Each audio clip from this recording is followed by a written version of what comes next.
Muito boa noite a todos. Que a paz de nosso Mestre Jesus esteja presente em nossas vidas, em cada momento de nossa existência. Vamos, inicialmente, agradecer a Jesus por essa oportunidade de estarmos reunidos em seu nome. Pedir a Ele que nos abençoe, nos ilumine, nos fortaleça, nos dê bom ânimo, coragem para enfrentar as vicissitudes da vida. Que possamos sempre estar em paz íntima perante os percalços que possamos enfrentar, sabendo que estamos aqui de forma transitória, aprendendo lições para a vida eterna. Obrigado, mestre amigo. Permita que seus mensageiros, nossos amigos espirituais, estejam conosco nessa noite e em todos os momentos de nossas vidas. Que assim seja.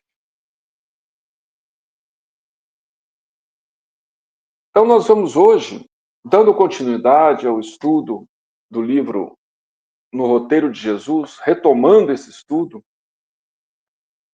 nós vamos ao capítulo de número 43, intitulado Louvores Recusados. O livro, para quem nunca viu, é de Chico Xavier e ditado pelo espírito Humberto de Campos. São mensagens de Humberto de Campos.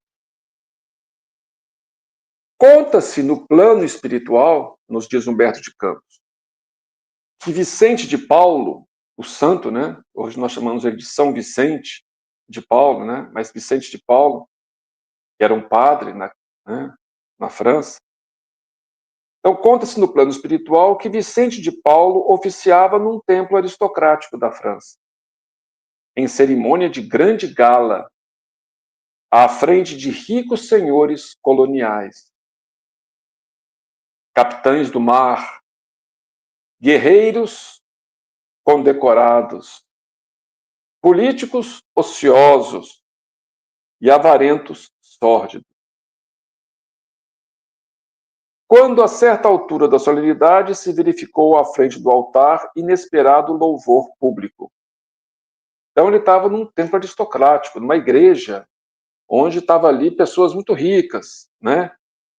Senhores coloniais, quer dizer, pessoas que tinham bens nas colônias. Naquela época a França tinha colônias em várias partes do mundo, como Portugal, como Inglaterra, como a Holanda, etc., né? Capitães do mar, guerreiros condecorados, políticos e avarentos sórdidos, e pessoas com muito dinheiro. Então, em determinado momento, na solenidade, se verificou um inesperado louvor público em frente ao altar. Velho corsário é pirata, né? É um tipo de pirata que roubava de outros países e que o rei, por exemplo, no caso da França, o rei autorizava ele a roubar, contanto que não fosse navios franceses, fosse navios espanhóis, principalmente, né, que trazia muito ouro, muita prata. Então, era um corsário, né? Ele era um pirata, mas, de uma certa forma, a serviço do rei da França ou da Inglaterra. A Inglaterra também tinha piratas desse tipo, né? Velho corsário abeirou-se da sagrada mesa eucarística e bradou: Senhor. Então ele chegou perto daquela mesa, né, onde está o símbolo da Eucaristia, né, na igreja, e falou: Senhor, agradeço-te os navios preciosos que colocaste em meu roteiro. Meus negócios estão prósperos, graças a ti, que me designaste boa presa. Ele está agradecendo pelo navio que ele colocou, né, no roteiro dele, quer dizer, que ele assaltou, que ele roubou, né, uma boa presa. Não permitas, ó Senhor, que teu servo fiel se perca de miséria. Dar-te-ei valiosos dízimos. Erguerei uma nova igreja em tua honra e tomo os presentes por testemunhas de meu voto espontâneo. Então esse homem, esse corsário, chegou ali, né, agradeceu a Deus por ter colocado um navio cheio de preciosidades na rota dele, que ele assaltou, que ele roubou, e pediu a Deus para não deixar ele na miséria e que ele vai trazer dízimos valiosos, vai erguer uma nova igreja em honra de Deus. E falou que estava ali, todos que estavam assistindo eram testemunhas desse voto dele. Outro devoto adiantou-se e falou em voz alta: Senhor, minha alma freme de júbilo pela herança que enviaste à minha casa pela morte de meu avô, que em outro tempo te serviu gloriosamente no campo de batalha. Agora podemos, enfim, descansar sob a tua proteção, esquecendo o trabalho e a fadiga. Então, o outro agradeceu a herança que recebeu do avô, que já tinha servido a Deus, né, na visão deles, num campo de batalha. Seja louvado o teu nome para sempre. Um cavalheiro maduro, exibindo o rosto enrugado, agradeceu: Mestre divino, trago-te a minha gratidão ardente pela vitória na demanda providencial. Eu sabia que a tua bondade não me desprezaria. Graças ao teu poder, minhas terras foram dilatadas. Construirei por isso um santuário em tua memória bendita, para comemorar o triunfo que me conferiste por justiça.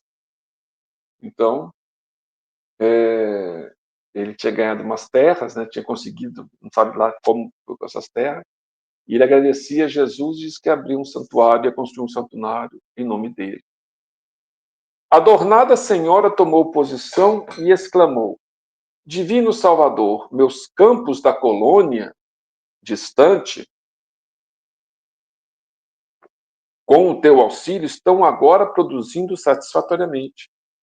Agradeço os negros sadios e submissos que me mandastes, e em sinal de minha sincera contrição, cederei à tua igreja boa parte dos meus rendimentos. Então,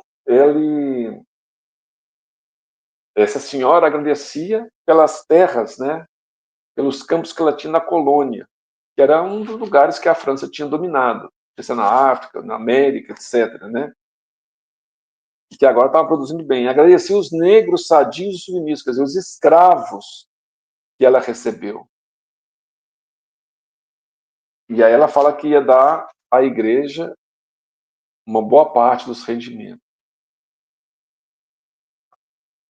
Um homem antigo, de uniforme agaloado, acercou-se do altar e exclamou estentórico: A ti, mestre, da infinita bondade, o meu regozijo pelas gratificações com que fui inquinhonado. Os meus latifúndios procedem da tua bênção. É verdade que para preservá-los sustentei a luta e alguns miseráveis foram mortos. Mas quem senão tu mesmo colocaria força em minhas mãos para a defesa indispensável? Doravante, não precisarei cogitar do futuro. De minha poltrona calma farei orações fervorosas, fugindo ao imundo intercâmbio com os pecadores, para retribuir-te, ó eterno Redentor. Farei edificar no burgo onde a minha fortuna domina um templo digno de tua invocação, recordando-te os sacrifícios na cruz. Então, esse outro tinha conseguido expandir o latifúndio dele, mesmo matando algumas pessoas, mas ele acreditava que se Deus deu a força para ele é porque essas pessoas tinham que morrer mesmo, né? Então agora ele vai ficar, não precisa nem se preocupar com o tanto de dinheiro que ele tem agora, né?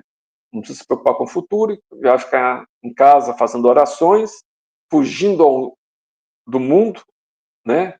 Não quer mais contato com pecadores e vai fazer um templo em nome dele também, em nome de Jesus. Os agradecimentos continuavam quando Vicente de Paulo, assombrado, reparou que a imagem do Nazareno adquiria vida e movimento. Tinha uma imagem de Jesus e essa imagem, de repente, aos olhos do Vicente de Paulo, adquiriu vida e movimento. Então ela saiu dali, né, talvez estivesse na cruz, né, aquela imagem, ela saiu dali e ele ficou apavorado. Na verdade, só ele estava vendo aquele quadro, né? Estático, viu-se à frente do próprio Senhor, que desceu do altar florido em pranto. Jesus desceu em pranto. O abnegado sacerdote observou que Jesus se afastava. Contudo, se sentindo junto dele, cobrou ânimo e perguntou-lhe, igualmente em lágrimas. Então, São Vicente também estava em lágrimas. Ele viu que Jesus se afastava, e aí ele perguntou: Senhor, por que te afasta de nós? O celeste amigo ergueu para o clérigo a face melancólica e explicou: Vicente, sinto-me envergonhado de receber o louvor dos poderosos que desprezam os fracos, dos homens válidos que não trabalham, dos felizes que abandonam os infortunados. O interlocutor sensível nada mais viu. Cérebro em turbilhão, desmaiou ali mesmo, diante da assembleia intrigada. O pessoal viu ele falando ali sozinho e, de repente, ele desmaia, Vicente de Paulo, né? Ninguém viu Jesus como ele viu. Sendo imediatamente substituído. E febril, delirou alguns dias, ficou em febre e delirando por causa da visão. Prisioneiro de visões que ninguém entendeu. Quando se levantou da incompreendida enfermidade, vestiu-se com a túnica da pobreza, trabalhando incessantemente na caridade, até o fim dos seus dias. Então ele passou a trabalhar para os pobres até o fim dos dias. Até hoje, nós temos a Sociedade São Vicente de Paulo, né, em homenagem a ele, uma sociedade, né, da Igreja Católica que trabalha em favor dos desfavorecidos, dos mais pobres. Né. Os adoradores do templo, entretanto, continuaram agradecendo os troféus de sangue, ouro e mentira, diante do mesmo altar, e afirmaram que Vicente de Paulo havia enlouquecido. Quem estava louco nessa história, né? Então, às vezes, não é porque conseguimos triunfo, né, que aquilo ali tem a presença de Deus. Se tem sangue, se tem ociosidade, se tem mentira, se tem qualquer coisa negativa, claro que não é de Deus. Outro dia eu vi um pastor falar na televisão, né, uma coisa importante. Ele falou assim: quem vive na internet, quem prometeu o reino do céu, o reino da terra, não foi Deus, não foi Jesus, foi Satanás quando tentou Jesus, né? Então, essas promessas de conquistas materiais, nunca o Cristo fez isso. Nunca o Cristo prometeu esse tipo de coisa aos seus discípulos. Não que esteja errado possuir bens materiais, mas desde que sejam de forma honesta, forma tranquila, e que principalmente as pessoas não se esqueçam dos menos favorecidos. E se Deus às vezes nos empresta os seus bens, é porque para que possamos ajudar aqueles que têm menos do que nós, né? Mas então essa lição fica para nós até hoje. Vicente de Paulo compreendeu naquela visão do Cristo que o Cristo não estava com aquelas pessoas que estavam querendo fazer igrejas para ele, doar dinheiros e agradecer pelo saque, pelos escravos, pelos latifúndios, até pelas mortes que cometeu, né? Então, Jesus está com aqueles que necessitam, com as pessoas necessitadas, tanto materialmente quanto espiritualmente também, né? E Vicente de Paulo compreendeu isso e fez uma obra extraordinária, se dedicou, e depois que ele partiu, né, um dos seus discípulos, se não me engano, Frederico Ozanam, né, ele deu continuidade à obra e fundou a Sociedade São Vicente de Paulo. Tantas coisas bonitas fez, né? Tem feito até hoje. Eu vi há algum tempo atrás, eu vi uma, uma imagem de um jornal de 1900, mais ou menos, de Uberaba, Minas Gerais, terra do Chico Xavier. Aliás, não terra dele, terra onde ele trabalhou boa parte da sua vida, né, até desencarnar. Então, um jornal de 1900, o Chico nem tinha nascido ainda, né, não existia. O movimento espírita em Uberaba mesmo estava começando. E nesse jornal estava mostrando a fundação do lar para idosos. Em nome de quem? São Vicente de Paulo. Então, são exemplos como esse que ficam, né? Independente de religião, independente de que denominação, mas estão fazendo bem ao próximo.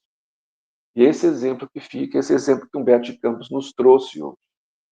Possamos refletir nisso, refletir que Jesus quer que nós sejamos amigos uns dos outros, possamos auxiliar uns aos outros, amparar, para que possamos viver em família, e não como inimigos, onde precisamos construir muros altos, cercas elétricas, porque olhamos uns aos outros como inimigos.